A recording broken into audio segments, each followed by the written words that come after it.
Tired of winning the tailgate but losing the games? We can't help that. But we can tell you what the hell is up with each team and what's going on across sunny San Marcos. Texas State fans, get on your feet. You're listening to Squaring Around with Jakob Rodriguez and Andrew Zimmel. What's up? Welcome to episode 4 of Squaring Around. I'm Jakob Rodriguez, and that is the Texas State Sports Press, aka the mouth from the north, and also across America at this point because of a thing we'll tell you about later. Andrew Zimmel, how's it going, Andrew? I'm worldwide, baby. Thanks for having me on again, Jacob. Always fun to talk about Texas State, unless it's not, and then it's painful. Usually it's painful, buddy.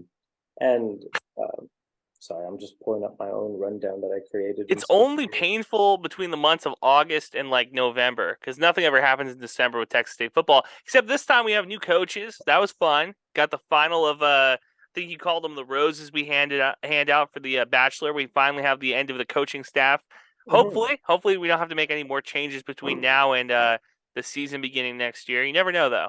But the thing I want to start with is men's basketball because that's our. Do you think we like this team better or worse than the football team? Love it. Way more. There's a lot of positive memories of us in college, going to games, being the baseline bums, going to Herbert's beforehand. At one point, we did go tailgate volleyball games. That was kind of a thing for us for a while. But we fell in love when Nigel was on the team. When he left, Isaiah Small is one of my favorite players ever. Alonzo Sule. That was fun. But now none of those guys are on the team, and that's what Terrence Johnson is dealing with. You left off the most important one, Alex Peacock. That was the guy. Alex Peacock was the best. I love that guy. Anyway, a whole different team. I think the only carryover, and the only reason it is a carryover is because of COVID, is Mason Harrell, who, when he came in, Jacob, I remember talking about it on KTSW, being like, what do we expect out of a guy who is really small, under 6 foot? He was Mr. Gatorade Player of the Year in Oklahoma the year after Trae Young had won the award. So it was like, this is a legit player. This is a legit guy. With Allen Iverson too, Oh yeah, no, he was legit. But I think that like him taking over this team. Look, is he better than Nigel Pearson? God, no. Is he swaggier than any other player? Yes. This guy drips charisma. He drips swagger. I love him. Especially now with the new media relations team. Shout out Chris K. Because they're posting a bunch of stuff about him all the time. Oh, yeah, no. Whoever took the photo of him with the 3 fingers and, like, the ring, that you can retire. This is great. Like, it's not going to get better than that. Basketball team's got a bunch of great content. I just want to read off just a little bit of their roster, too, just so you get an idea of how young these guys are. Dylan Dawson, Jr., Tyler Morgan, Sr., David Coleman, Jr., Elijah Kennedy, sophomore transfer, Davion Sykes, freshman, Jordan Mason, freshman, Brandon Davis, Jr., Nate Martin, Jr., Mason Harrell, 4-letter senior. And it just goes on. But these guys are relatively young. And that's kind of why I was confused with so many people on Twitter.com and other places talking about how, like, oh, we need to stop scheduling cupcake gangs against the University of Mary Hardin Baylor and all these other places. But as you were telling me off air, this team's lost almost half of those conference games too. If it was a cupcake schedule, we would be 13-0? Nah, so like I understand where fans say that because it's like the same thing every single year. And before you could kind of blame it on the head coach and the athletic director, you'd say like, okay, who's making the schedule? Sunbelt's a really competitive conference when it comes to Group of 5 basketball, and Texas State has been winning the Sun Belt like every other year. It feels like for the last like 7 or 8. So even if we are playing a quote cupcake preseason schedule, you gotta remember we played games that like in Hawaii that were like 2 a.m. tip-offs. Those are not easy games. It's fun to hang out at the beach. Not an easy game for a sleep schedule. Also, we're 7-6 in non-conference play. If it is a cupcake schedule, then just say the team is bad. But the team's not bad. I don't think it's a cupcake schedule. I think that you have to build a non-conference schedule where you see things that you're going to see in conference. And look, Mary Hardin Baylor does not have the same type of caliber players as, say, a App State or a Georgia State. But they do run similar plays. They do run type defenses. Terrence Johnson knows what he's doing. I have faith in him. Oh yeah, he's a great coach. The thing that I guess a lot of people will also say about him is that he inherited a good team. But that's partly true. But the team also really enjoyed him. Nobody left, and everybody loved him and played their hearts out for them. So that's like part of the success story too. Is that he's a players coach. He's always defending guys, even when they have an off night. And you can go back to the last two press conferences that they had. They're playing ULM right now for context, so I'll insert the score of that somewhere in this. And then this could be completely a different podcast, honestly, if we do that score. Because if you drop your first conference game to ULM, that's a different story. I don't, honestly, I'm going to be honest with you. I don't really care the first half of conference. If you are 0 for, okay, now we have a problem. But if you go 500, maybe one loss under 500 in the first half of conference, doesn't really matter. And I'm going to tell you why. Because the Sun Belt has a tournament at the end of the year. All of this non-conference stuff, all of the conference play, it matters for seeding. It does not matter for that conference tournament because we've seen Texas State be a lower seed, have a really good conference tournament, end up in the championship game. We've seen Texas State be the 1 seed and choke it away. It's all about the tournament. It's how you play in March. Let them tune up. Play in March has been the history lesson. Yeah, let them tune up now. Let them have their deal now. Keep everybody healthy, and then when the Sun Belt tournament comes around, we play for a bid for the NCAA tournament. That's how it's always been. Yeah. So you're not panicking.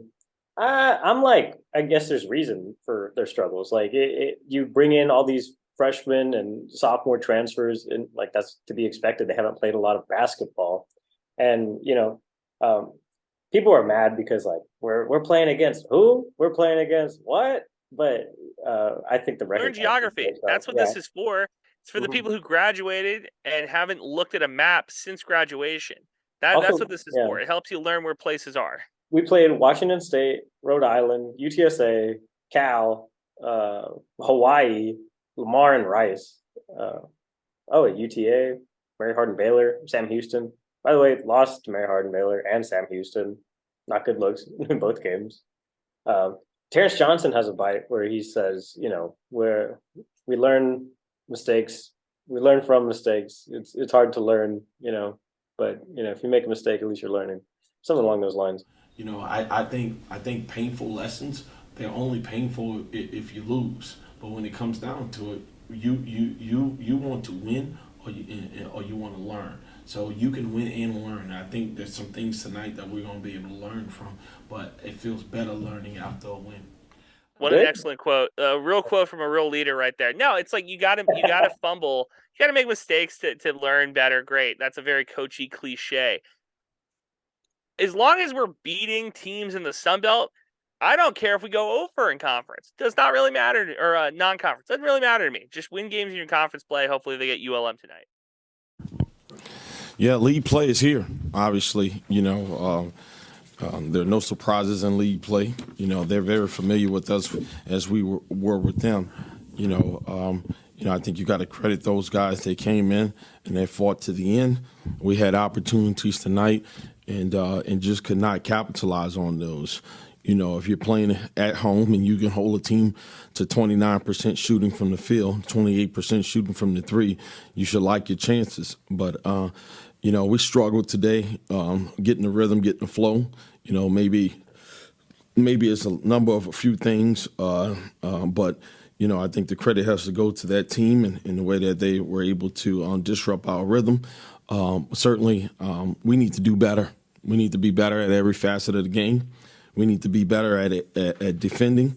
We need to be better at completing plays. We need to be better at rebounding in crucial moments. So we got a long way to go. We do. I've said that before, that this is a team that's growing, trying to find its identity, and now it's league playing, and we have to know who we are. And it's no time. We have no more freshmen. It's too much. We have no more freshmen, and now is the time. So, we got to figure out a way how to respond. We got to figure out a way to get the most out of this team. So, bouncing back from their back-to-back losses to, they had beaten the University of Sciences and Arts, which, if you didn't know, is in Oklahoma. So Mason Harrell's little brother plays there too. And so that was kind of the storyline of that, is that they were all banded together to get this win for Mason. They beat them 87-72. This is not like some pity victory, So Yeah, like I said, the I think that you schedule games like that so you recruit the area a little bit better too. mm. Um, I don't hate it. I've never have. I think Also, I think it's a fine schedule. yeah, Whatever, it doesn't matter. it doesn't Especially when really you have a matter young all team much. like Terrence Johnson has, and the thing I did like about I was reading off of those roster names earlier just to give you some fucking understanding and You context of.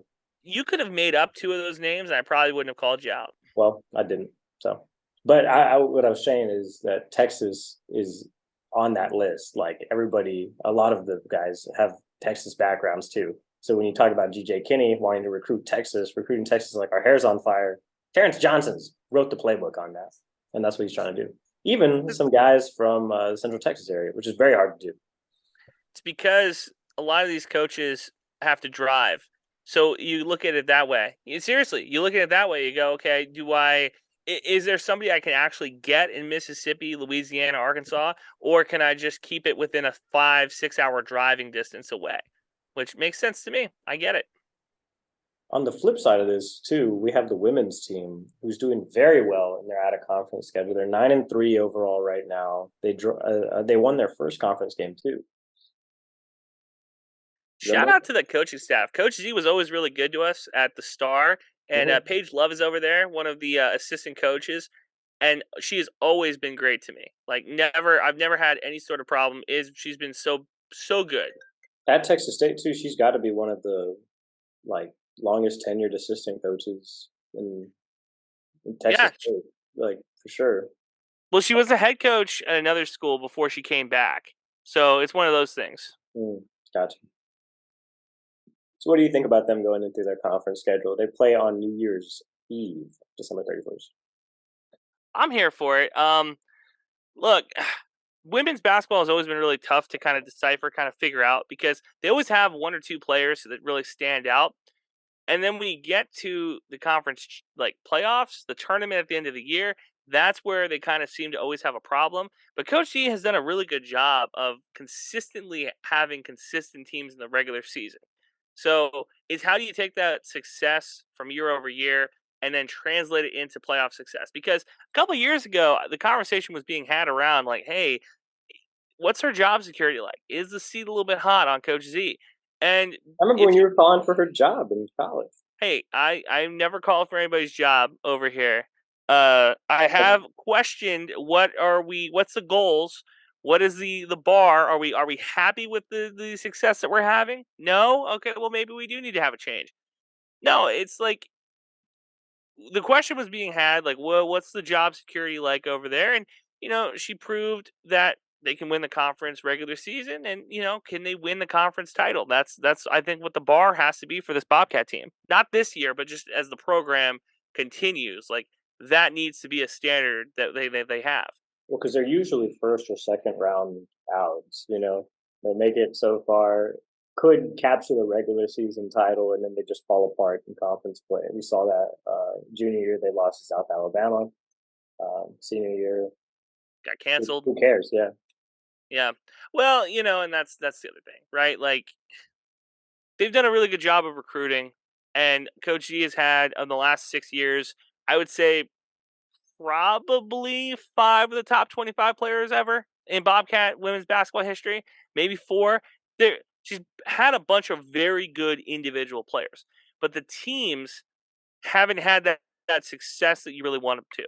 And it's like, how do you get to that next level, right? Like, what unlocks that? Now, recruiting has been really big. They do a really good job recruiting. They do a really good job of getting all those girls and women to pull in the same direction. But like, it's hard to say, right? Like, because there's a lot of good recruiters and there's a lot of good players coaches, but there's not a lot of coaches that can take that next step. The great ones can, and Texas State. I don't know if we have a great women's basketball coach. I love Coach Z.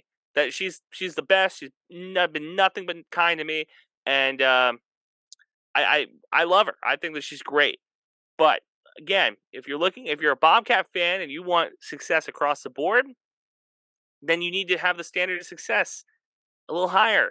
right? And right now, I don't know if we're justified to ask for that. Well, Maybe part of maybe we are. yeah, well, part of Coach Z's like legacy too has been leading like the 9-20 team to their first conference tournament win. You know, and so that's kind of the thing is that like she was the lady who turned this whole thing around. Surely we could find success in this. Maybe this is the year. Maybe it's not. But like you were saying, Coach Z's been amazing to us. So what do we We'll have to keep complain about? we'll keep an eye on it. We'll keep an eye on it. And like I said, both programs, I really have a hard time getting angry in the first half of conference play. Once you're playing these teams twice, that's when I start saying, "What's the deal?" Right? Like you shouldn't lose by 15 points in a conference game at home. I've always said that that's kind of like a standard for Texas State because there's no team in this conference I think that's 15 points better than the Bobcats on their home court. There shouldn't be, at least. Can you lose close games against great teams, and can you win the games that you're supposed to? And so far, they're 1-0 in conference. They've got one deal down. They've got a couple more to go. It's a shame too that the 2020 season happened the way it happened because of how much momentum both the men's and the women's teams had gained. Headed into that kind of late break of the season. I have pictures of the whiteout because that was the very onset of the COVID-19 pandemic in America, and so there's just a sea of white shirts all around Strand. This is right after they took the wall down, and it was awesome. It was like being at a D1 basketball school and everyone was losing their minds. We lost that game, I'm pretty sure. Fact Not to check App me. State. No, we No? beat App Did State. we beat them? Yep, because we I moved on felt to the let next down thing. on that one. Here's why. We beat App State, and we were getting ready to go to the Sun Belt tournament, the championship, because I had a hotel and press passes, and it got canceled. So we were ready to go on to the next step. I'll keep it real. If I was not writing those games, I was drinking. So Yeah, no, I was sober as a church lady. I was ready to go. John Lee called me right now. I had a phone call too that I had to blow up. So you're good. The final rose ceremony for Texas State football happened like literally as soon as we signed off air last week. And by the way, Zimmel, happy anniversary. This is 4 weeks, 1 month, pretty much, of us doing this podcast. So What's the 1 month gift? What did you give your girlfriend after 1 month? we didn't give each other anything. My girlfriend's real as fuck. 1 month. So what do I get? What do I get for 1 month of podcasts? You a get, rose? Do I get a rose a month too? worth of free production skills from your boy. Oh, I put you on national TV. We'll talk about that later. Whatever. I remembered. How about that? You didn't even remember. That's true. Anyway, You're right. so I'm bad at the dates. coaching staff is completely sorted out. As a matter of fact, I was pretty impressed with this too. But I shouldn't be because my guy, Coach K, and Chris K, got it all figured out. I'm so sorry, everybody. I've been flip-flopping shows. So, I usually do the morning show. I've been doing the night show. That was last night. And then I did the afternoon shows today. I'm ruined. I cannot sleep. And it's affecting every part of my life. Yeah, Michael Jordan had a really good quote. He said, "Winners don't make excuses." Exactly. So if you go on to tx8.com and look at their coaching staff, all the coaching hires and stuff are in, which I was really impressed with because never happens. And also, who cares? Because when Ever Withers was fired, took forever to realize who was on Jake Spavital's team and blah blah blah blah blah. Which there's no excuse for that. Every Division I program needs to have a staff that can literally just delete photos and write bios. And Texas State last coaching cycle refused to do that, and this coaching cycle they stayed on top of it, which I'm really happy about. Also, all of these guys tweet as if they're an 18-year-old getting offers to play at X university. You'll see all these guys go, Texas State, here we come. Or in the odd font that does not translate into if you need accessibility support for Twitter, it won't read that because it can't. That odd font that's curved and sloped. The Cam Newton font. It doesn't do that. But they're tweeting about it, which is cool. I could see the vision. The brand is building. I just hope wins follow because that's what matters. I think looking cool in December Like, as the Texas State season's over, Mhm. I think looking cool in the offseason is as important as winning on the field. Because the thing about football in 2022 is it's a 24/7, 365 event. I need, as a college football fan, I need my staff to do stuff all the time. Now, granted, I have also noticed, I wasn't going to say it, I have also noticed that our coaching staff tweets like they're an 18-year-old, and I think that it can kind of be cringy, Yeah. but I have accepted them. I love them for who they are. And if that, like you said, translates to success, more power to them. If it doesn't, we have content for October because I have a notepad full of bad tweets that I'm keeping track of. It's all good. It's all good.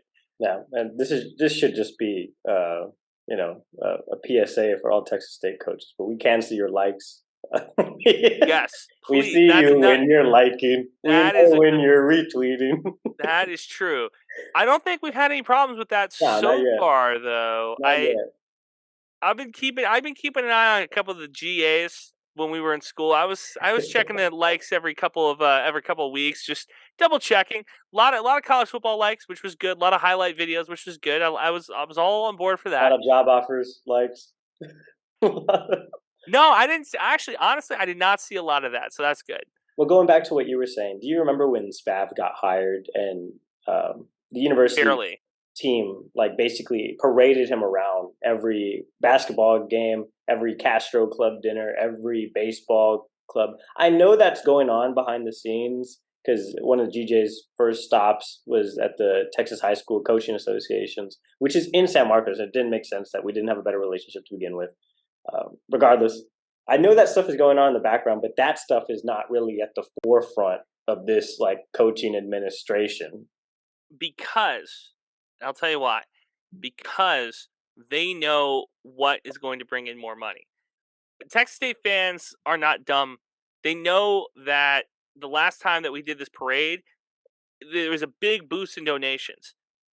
If you do it again, you're not going to get that same boost. So the way that you do it is you translate it to success. How do you translate it to success? You do those high school coaching stuff. You talk to those high school coaches. GJ, I know exactly what's happening in the background here. You going out and being public facing about like we're trying to get high school athletes.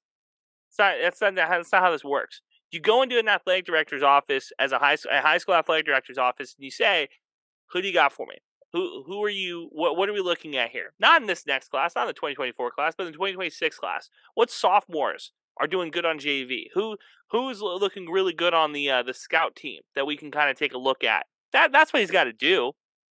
And look, like you mentioned, High School Coaches Association in San Marcos, no excuse not to have a better relationship. No excuse not to recruit the north side of San Antonio and at least one or two of the Austin schools. Doesn't have to be Westlake, doesn't have to be Lake Travis. There's a lot of schools in Central Texas who produce, hey, guess what? A lot of good talent. Who would have thought it, right? Recruit the area and you'll be fine. Hashtag Rally the Valley. I'm That's here what for that. We need a 5'7" quarterback from McAllen, Texas. I'm talking about myself, Zimmel. Can we run a triple option? Mm-hmm. Yeah, Wildcat. That's what it would be. Yeah, backup quarterback from McAllen Memorial High School, Jacob Rodriguez. Nothing looks better than those bandito mustaches. I would be excited for it. There you go. They also had some late signees too, not extremely late or anything, but literally as we got off the pod. Did you see any of those? What do you think about them? It was fine. Like I said, I'm really big into fat guys, not fat guys, but like big guys. I like 300-pounders, and it's fine. Like I know nobody caught my attention that I was like falling in love with Jacob. If I'm being completely honest with you, I like at Mikey Rocks 26. He's a DB. That's cool. Yeah, like I said, like it's I'm more curious what spring practice is going to look like.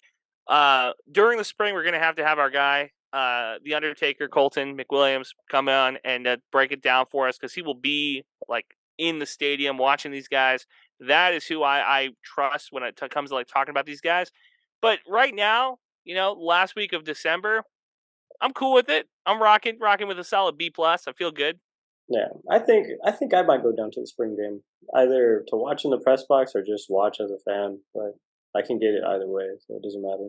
Mm. It's really what I want to do at this point. It's like, do I want to work and like turn this for Ken's, or do I want to work and do this for my podcast? You know? You got to have multiple irons in the fire, man. That's what I love about you. Yeah. Calling the blacksmith. So, um, did anything bug you about the final coaching list? The thing that I guess I was kind of like, is that Daniel Prado, the team special teams coordinator, is also the associate head coach. I know a lot of teams do this. It can be odd though. I don't know. What do you think? So I don't think that was what bothered me. I think it's that he looks like Seth Green that kind of caught my attention. That's the thing that I was more like, Austin Powers? That's what caught my attention. No, it's like I don't like I said, that's not something that's gonna concern me, I don't think. Well, because we also have an associate head coach on the basketball team. I didn't know that until today when I got curious and started looking around and just poking on all the team's websites and stuff. But whatever. Is it weird that it's a special teams coordinator? Not really. No, If you they had like got a very like if Spav was your OC and then that was also the associate head coach, I would be like, that guy's the real head coach. You know, the not play after this caller. season, obviously, but Yeah, no, well, there's been a couple times where the special team coordinator will move into a different role later. You know, you get them young, and then as an OC transfers out or a quarterback coach moves on to somewhere else, you can move guys around. And I think that's what makes a really good head coach. If you look around college football, the best head coaches are CEOs. They're not the play callers. They're not these offensive geniuses. They're guys that can go find other guys that want to coach with them, that want to be on the in the system in the locker room with the guys. So, look, I think having a special teams coach as the associate AC is essentially kind of like an internship, not an internship program, because that's kind of diminishing the role here, but like it kind of is. It's like, hey, this guy is going to be around. He's going to be in the rooms with the offense coordinator. He's going to be in the rooms with some of these recruiting coordinators. He's going to be in the room with, and he's going to learn some stuff. And I hope that he's around. I hope that, we Texas State turns into one of those programs like some of the other ones. Arkansas State did this a couple years ago where they get so successful that the head coaches are transferring out or getting better jobs, getting Power 5 jobs every couple years, every 2 or 3 years, and then another coach on the staff just steps up and takes over. That is a good situation to be in. Now, it's going to take a while for Texas State to have that, to turn into that, but maybe they can do it. maybe they can do it. Also, like that's basically the last pretty much news dump until February, National Signing Day, like the actual final, like when they round out the class with like the last, I guess it's 4 or 5 scholarships at this point, maybe. But they had late offers from people, and people are like, "Why would you offer me the day before early signing period opens? I'm not signing with you right now." I'm going to keep my options open. Maybe the University of Sciences and Arts is going to come calling. Yeah, that's if we're probably not. I think it should be a kind of a quiet period for Texas State between now and February. I'm hoping that it is, because if it isn't, that means something either kind of crazy is happening, like a guy is decommitting, or somebody gets in trouble. Those are normally the situations that you end up in after New Year's and before Valentine's Day. It's that weird period where cold, lonely, trouble happens. Yeah, that's where you start getting into trouble. Look, it's one of those things where between November and March, you kind of got to be careful because there's not a lot to do, and idle hands are a very dangerous thing for a football coach and for their players. And for their support staff. Yes. Basketball also had 3 early signees too. That was cool. I saw a press conference. I was talking to Chris K about this earlier at Texas State. He was like, "No, we just did a Facebook video." Looked on Facebook, I couldn't find it, so maybe I'll find it later and insert a bite here. But if not, I'm just going to click on the University Star article because, I ran that thing, so I can do whatever I want with it. Johnson said that this class is complete as of now, but you never know what might happen with the transfer portal. I ain't hard to find, says Deion Sanders. Yeah, transfer portal's weird, man. Like, I don't know. Is Texas State on top of that? Do they need to be on top of that? Is that something that we? Well, because Not basketball only is for basketball, but for baseball and football too. yeah, baseball is a different world too because Texas State has always had walk-on tryouts. Like when we were in college. I guess too, we were kids. But when we were in college, and then like very recently too, like in this year, so that's cool. And you never know what you're gonna get there. But also, people wanted to come over here. I know my cousin plays at Navarro Junior College, and he wanted to come to Texas State. But then Texas State went so deep and almost beat Stanford. He was like, "Well, we are probably not going to Texas State." Yeah, I mean, I think every program has a walk-on period where you can like try out. None of the Texas State programs are as storied as say some of the other ones. Like you look at Duke, Duke has a walk-on every year. Um, Stanford football has a walk-on. Rudy, very famous in Notre Dame, the walk-on type of stuff. So these other storied programs have it. Texas State just isn't famous enough, and I don't think that they have enough of the baseball team is probably the best men's team that's on campus when it comes to recent success. And there's not been any guy that stands out. There's not some kid that walked on at age, whatever, 26 after, say, serving in the military or age 26 after working a job and then coming over and then pitching really well or being like a 300 batter. There's no stories like that. So kind of gets under the rug a little bit. I'll tell you a walk-on story of mine. I worked at the Texas State Recreation Center, and I also was writing at the Star the whole time. I was the editor, but I was still at the rec, and I taught lifeguarding classes there too. Regardless, right? So I'm just at the rec the whole time, and these guys that I know, all like kind of bodybuilding or weightlifting guys, and guys that played football in high school and stuff like that. The walk-on period starts, they start getting, emails and stuff like, "Hey, come on down, Jake Spavital's looking for talent." These guys go, and they're serious about it. They start going in the gym every day after work.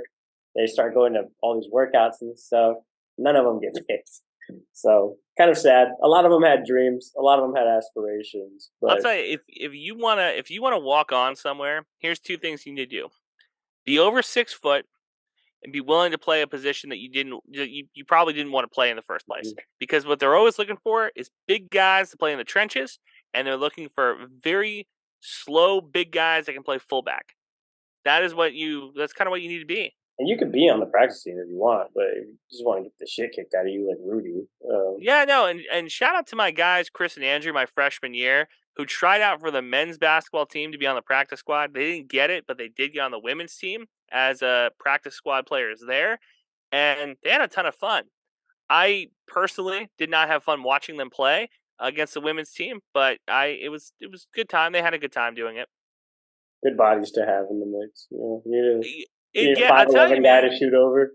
You Andrew was like, I want to say 6'5", 6'7", somewhere in between there. And there's not a girl like that in the Sun Belt. So if you can get a shot over him, you're probably going to get a shot over some of the better players in the Sun Belt. So it worked out good. Chris was smaller, and he wasn't very good defensively. Before we go, Andy, you came down for Christmas back to Texas. It was great seeing you. I got to see you exactly one time, but it was a very long and sustained period of time, so that was nice. Some would argue maybe too long. I don't think so. No, too early maybe. So I came down Southwest. I was a casualty. I think that's where you're going with this, right? You want to talk to casualty of the travel experience. Do the travel story. All right. Well, if you haven't heard the story by now, you're living under a rock because it was on the #1 news program in San Antonio, Ken's 5. At least one day this week. At least one day this week. So Southwest has royally screwed over many people, myself included. So Monday, day after Christmas, worst travel day of the year, I decided to try to fly out 5 a.m. flight because I'm a young guy, I can do the red eyes, and that flight got canceled at 7 a.m. Then they said to me, "Hey, how would you feel about going to Austin?" And I like to keep things weird, so I said, "Let me call my parents, get a ride up there." Drove up there for an 11:40 a.m. flight, and I knew something was wrong, Jacob, when TSA not only patted me down once, but twice.